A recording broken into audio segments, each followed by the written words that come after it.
அனைவருக்கும் வணக்கம். நான் Jeganathan, KTV school YouTube channel.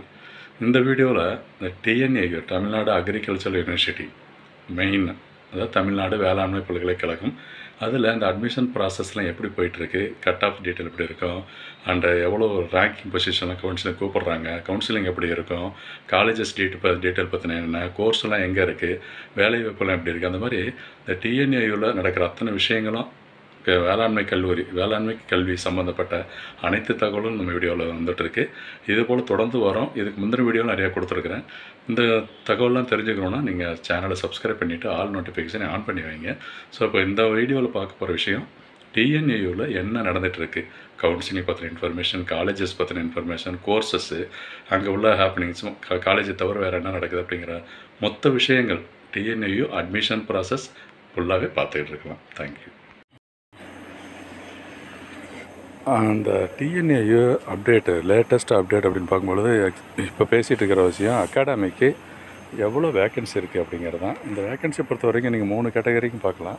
Academic 7.5% category, vocational general, academic general. ஓகேங்களா? இந்த அகாடமிக் 7.5க்கு 7ஆம் தேதி ஷெட்யூல் பண்ணியிருக்காங்க 3rd பேஸ் கவுன்சிலிங்கு. வொகேஷனலுக்கு 2nd பேஸ் கவுன்சிலிங்கு 7ஆம் தேதி. அதுக்கான வேக்கன்சியெல்லாம் ஏற்கனவே பேசியிருக்கிறோம். அந்த அகாடமிக் ஜெனரலில் பார்க்கலாம். ஜெனரலாக பார்த்தோம்னா நிறையா இருக்குது. அதாவது college wise, community and course wise கம்ப்ளீட்டாகவே கொடுத்துருக்கு. இது வெப்சைட்லேயே இருக்கிற இன்ஃபர்மேஷன் தான். நீங்கள் ஜஸ்ட்டு கோத்ரூ பண்ணிங்கன்னா தெரிஞ்சுக்கலாம். எங்கெங்கே எந்தெந்த காலேஜில் எந்தெந்த கோர்ஸுக்கு என்ன கம்யூனிட்டி வைஸு எவ்வளோ ஃபில்லாக இருக்குது, இன்னும் எவ்வளோ வேக்கன்சி இருக்குது அப்படின்னு சொல்லி இதில் தெரிஞ்சுக்கலாம். ஸோ நான் ஓவராலாக கன்சிடர் பண்ணும்பொழுது இன்னமும் ஒரு 1000 சீட்ஸுக்கு மேலே இருக்கிறதா தான் இருக்குது ஸ்டேட்டஸு. நீங்கள் கவுண்ட் பண்ணி பார்த்தா தெரிஞ்சுக்கலாம். அவங்க ஸ்பெசிஃபிக்காக எந்த காலேஜ் அலாட் ஆகிருக்கு, அந்த காலேஜோட ஸ்டேட்டஸ் என்ன அப்படிங்கிறத இதுலேயும் பார்த்துக்க முடியும். ஃபார் எக்ஸாம்பிள், இப்போ MIT college of agriculture Musiri இருக்குது, பிஎஸ்சி ஆனர்ஸ் அக்ரிகல்ச்சர். அதில் ஓசி கம்யூனிட்டி பொறுத்த வரைக்கும் 30 சீட்டை அலாட்மெண்ட் கிடச்சதில் 21 பேர் தான் ஜாயின் பண்ணிருக்காங்க. அதாவது ஃபீஸ் கட்டி இன்னும் 9 சீட் வேக்கன்ட் இருக்குது. பிசிக்கு பொறுத்த வரைக்கும் 26 சீட்டில் 15 ஃபில்லாக இருக்குது. எம்பிசிக்கு 19ல் 9 சீட்டு தான் ஃபில்லாக இருக்குது. அப்போ இது மாதிரி ஓவராலாக பார்க்குறப்ப வேக்கன்சி நிறையா இருக்கும். ஸோ 1000 சீட்ஸுக்கு மேலே இருக்கிறது, 1187 சீட்ஸ் இருக்குது வேக்கன்சி. ஒரு முக்கியமான தகவல் இது, மறந்துடாதீங்க இருக்குது. இதுபோல் அந்த கோர்ஸும் கிடையாது.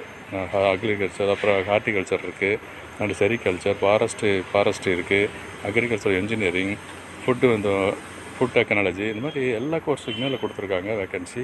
அட்மிட்டட் எவ்வளோ பேர், சாங்ஷன்ட் எவ்வளவு, அப்புறம் பேலன்ஸ் என்னன்றதை நீங்கள் செக் பண்ணிக்கலாம். உங்களோட ஸ்டேட்டஸ் தெரிஞ்சுக்கங்க. ஏன்னா அடுத்தடுத்து கவுன்சிலிங் இப்போ 2nd ரவுண்டு கூடிய சீக்கிரம் ஷெட்யூல் பண்ண போகிறாங்க. அப்போ இந்த வேக்கன்சி தான் 2nd ரவுண்டுக்கு வரும். ஓகேங்களா? தொடர்ந்து பாருங்கள். இந்த மாதிரி வேக்கன்சி ஸ்டேட்டஸு, கவுன்சிலிங் பற்றின ப்ராசஸ்லாம் தெரிஞ்சுக்கணுன்னா சேனலை சப்ஸ்கிரைப் பண்ணிட்டு ஆல் நோட்டிஃபிகேஷனை ஆன் பண்ணி வைங்க. தேங்க்யூ.